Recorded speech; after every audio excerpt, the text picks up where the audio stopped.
Ce grand frère-là n'aimait jamais mon Dieu. Mais il aimait se présenter à mon nom. Des fois, il m'appelait au téléphone. Quand il t'appelle là, c'est parce qu'il veut prouver aux gens. J'ai mon petit frère. J'ai mon petit frère qui est un grand pasteur au Canada. Quand ses amis disent que non, tu m'as. Alors attendez, je vais l'appeler. Dites Amen plus fort. Amen. Il m'appelait pour prouver aux gens que je suis son petit frère. Dites Amen. C'est ce que Marthe avait fait. Marthe a invité Jésus à la maison pour prouver aux gens. Ah, petit nanga cassé. Dites Amen. Ça fait plaisir, non?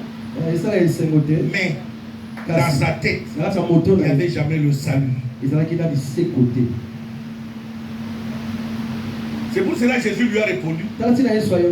Marie a choisi quelque chose de très important qui lui sera jamais quoi?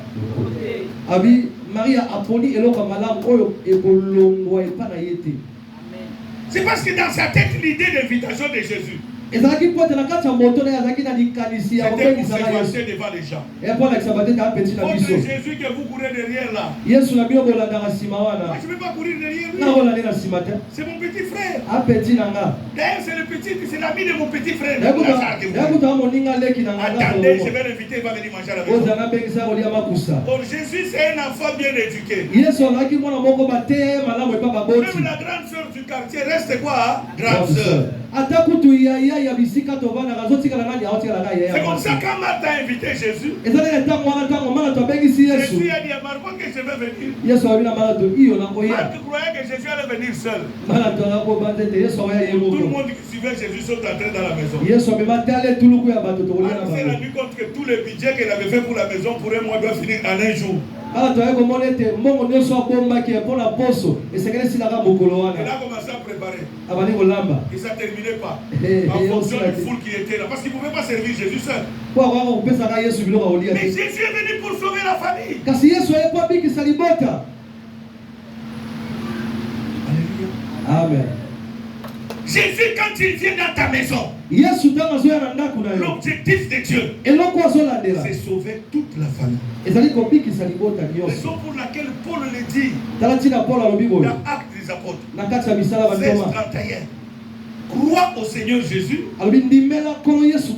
Tu seras quoi? Qui? Toi et qui? Tout l'objectif de Dieu bien-aimé, c'est notre famille aussi. C'est ta famille aussi. Voilà pourquoi cette part, notre combat, c'est sauver même les sorciers là que tu déclares sorciers là.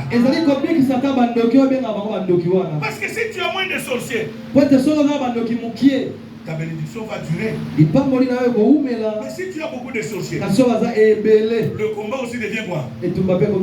Voilà pourquoi tu n'arrives pas. Alors nous allons diminuer le nombre de sorciers pendant cette semaine. Parce que notre prière, que Dieu sauve la famille. Si Dieu a déclaré cela, que nous mangeons la Pâque en famille, c'est pour que ta famille soit sauvée. Que Dieu bénisse sa parole.